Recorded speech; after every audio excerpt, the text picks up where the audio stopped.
Hey everyone, welcome here to Musicians Edition. I'm Evan on the guitar. In this video I wanted to go over intervals and learning how to play in a key or stick to a scale. A great scale for any guitarist. This video will also kind of apply to bass because the note layout of guitar and bass is pretty much the same thing. I'll show you a quick picture in a second. But this is going to be able to help us be able to stick in a key, whether it is jamming along to a song that is in a specific key, or if you play with others and someone tells you what key that they're playing in, or by yourself, just learning to improv, you find a note or something that works and kind of want to know what other notes are available to you that'll be around there. Sticking in a key is how you really are able to play with other people and kind of know what options there are to come up with your own thing or stick along to a song. So we'll look at some easy shapes to help you look at that for major scales and minor scales. So again, as well as this works for guitars and guitar riffs, this will also kind of apply to basses and doing bass lines. This is your guitar fretboard with the notes. And the bass is right here, the same exact thing if you're playing a 4-string bass. All you do is just block out the highest 2 strings on guitar, and that's the same as your bass notes. Only thing being that the bass plays them all 1 octave lower, and that's why they sound deeper.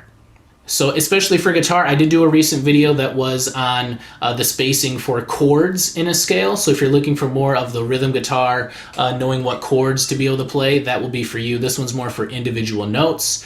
So think more guitar riffs, solos, or bass lines as well too. To play in key, there is obviously music theory to go into that with keys and scales, but we're going to try and skip through that as much as we can and just show you guys a picture with different shapes that you can move around and kind of skip over that music theory stuff. If you're ever interested in that, check out more of our videos here at Musicians Edition. I've covered them a bit on guitar, piano, Reese has done it on other things as well too. So if you're ever interested in more in theory, check us out for that. But we'll go the direct approach for guitarists here and just look at how we can go ahead and find that key easily and stick to it with some shapes. So all we need is that first note, and that first note is like our tonic or our root note, and so that is like the note the key is named after. So in E major or E minor, it's just E. In C major or C minor, it's just C. Whatever that starting note, our root note, or again our tonic is, that's where we kind of revolve around. And so when we see the shapes, that tonic will be red. It'll stand out from the others because that's the center point that we're going to kind of move along the guitar and use to be able to stick in whatever key we want to play in. So this is our blank fretboard. Let's look at a 6-string guitar with the first 12 frets. So what we would be doing is, for a major scale, is we would just be putting the major scale pattern here starting from a certain note that would be our tonic. So if you're looking at low E, for example, as our tonic, or let's say it's like E major for this, here's the notes we would be able to play. It would be all on 1 string going up in a line. From 1 E to the next would be like this, from low E to the 2nd fret, 4th, 5th, 7th, 9th, 11th, and then the 12th. So you can see that on the picture there and follow that. That's the E major scale.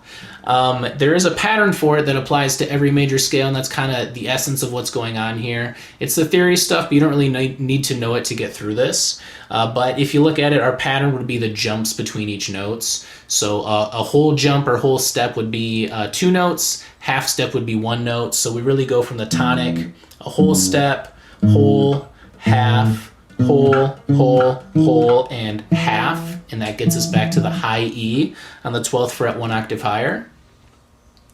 And then if we have a note in the middle or something higher up where we would need to count down from, that's what we would just be doing backwards as well too. So from this high E, looking at it backwards would be half, whole, whole, whole, half, whole, whole, and that would bring us down.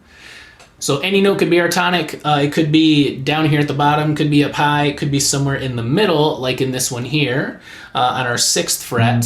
So essentially what we do is we just take that pattern of counting up and counting down, sticking in our scale, and that's how we figure out what notes we can play. We don't want to just stick on 1 string though, obviously. We want to jump around to numerous ones. So we'll look at ones that look at 3 strings at a time, as those are really enough to be able to play all the different kinds of notes comfortably. You could again apply this to all 6 or 4 strings depending on your instrument, but we'll just keep it a bit more focused here with just 3 strings to play between to give you a lot of options of notes to be able to stick into those keys. So in this example, our root note, our tonic, you can see here it's on the 6th fret. And so that is our center point. So look at the notes around that 6th fret, the red one. We can go down 1 to the 5th fret. We can go up 2 to the 8th, up another 2, up 1 more, and then we can go back to our tonic again. We can jump up to the A string, which would be the 6th fret. We can go down 1 from there, up 2 from that one as well. And that's just kind of all the notes here that would fit in this specific scale that is centered around the 6th fret of the low E, which is in this example A sharp. So this would be like the A sharp major scale. So take a look at this, get kind of familiar, look around at just the different notes that you do have there that you could play. And usually just with this, you'll come up with something if you're just improvising or jamming along with other people or playing along to a song. Generally in all the songs you hear, the riffs, the chords, they do all stick to whatever key that they are in. So it's good to know this shape because it does make learning songs quicker as well too. But again, this is our shape here. If we're playing something on the low E, and we could just copy and paste, move this around. Like for example, instead of A sharp major, let's say we're in A major. A is on the 5th fret, so we would just shift the shape 1 over, centered around A. So we're playing in G major, we would just shift that over, this entire shape, to now be centered around G, and we can see all of our options from there. Same idea no matter where you are on your guitar. So this is all if your root note was on the low E string. We can just shift and move this anywhere around. And what I really encourage you guys to practice is just picking any note on your low E, and just looking at the shape for how it is, and just looking at your other notes available to it, because it's all just these jumps in relation to your red note here, your tonic, or your root note. You can even look at it without the fretboard. This is like the free moving shape that we are just putting into a certain spot on the fretboard. So that's all we're doing.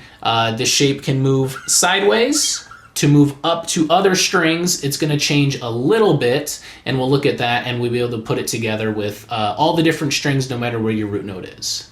So let's say your root note is on the A string, and that could be where your scale is. It could just be a note you found that you liked. So in this example, again, we're just looking at the 6th fret, just somewhere in the middle. So the 6th fret of the A string, this would be as if we're playing in D sharp major. That's what this 6th fret of A is. But again, we could shift this same exact shape to D, to E, to C, B, wherever it is sideways on this A string. But this is the shape. We're going to have A in the middle, dead center here, so we can be able to go down to E and play some notes around there. We can go up to the D string, play notes around there, and again, just move freely in this shape, following this pattern. And find your bass line, find your riff, find your groove, or again, just be able to follow along with the song easier. So same thing, we can go to the D string now. So the D string, this is the 6th fret, that red dot in the middle, that would be our tonic here.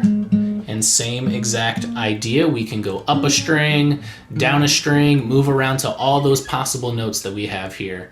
If your tonic or root note can be found in that D string. All right, for the G string here, same exact idea. We're just moving up here to G if that's where our tonic was. The shape does look a little bit different from the previous two. The previous two, the A and D, are really just the same, shifted up. But this one, there's a difference in the spacing of the G and the B string, so it just moves part of this one over a little bit.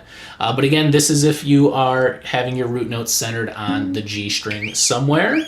Move all the way up and down, slide the shape with you just with that red dot on whatever fret you are playing on.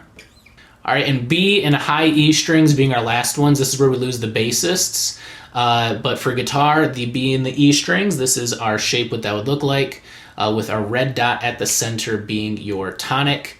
And again, for all these, you can see the other red dots on here. Those are just the other examples of where the tonic is. So different examples of when we were at the A sharp major of different A sharps, or the D sharp major, different D sharps with the other notes that are the tonic, whether it's the same exact one or an octave higher or an octave lower. So here's all of our major scales. So this is all of our major scale shapes, no matter what string we're playing on. So again, our tonic could be placed somewhere on the low E, could be somewhere on A, could be somewhere on D, G, B, or E. And obviously there's different examples of our tonic across all of these strings, but whatever area you find yourself wanting to play around. So if I'm playing an A major, we can look at the full picture of our tab. A is in multiple different spots in our guitar, but I'm going to find the one spot that I want to play it in, whether that is the A that's on the 5th fret of low E, whether that's openly playing the A string itself, or on the D string we have an A on the 7th fret. So if I'm playing in that specific key, I'm gonna kind of look around to see what the other notes around it sound like. Is that around the register I want to be playing in right now? Or do I want to be lower? And I'm gonna find that spot, find that tonic around the area I want to play around. Or if you're just jamming out and you just find something you like, you know, what's that note you're centered around and keep coming back to, then just put the shape right onto that to be able to find the other notes in the scale. That way to be able to help you find something that you can play. So one more time, this is all of them for major scales. We're just gonna look at the difference with minor scales next.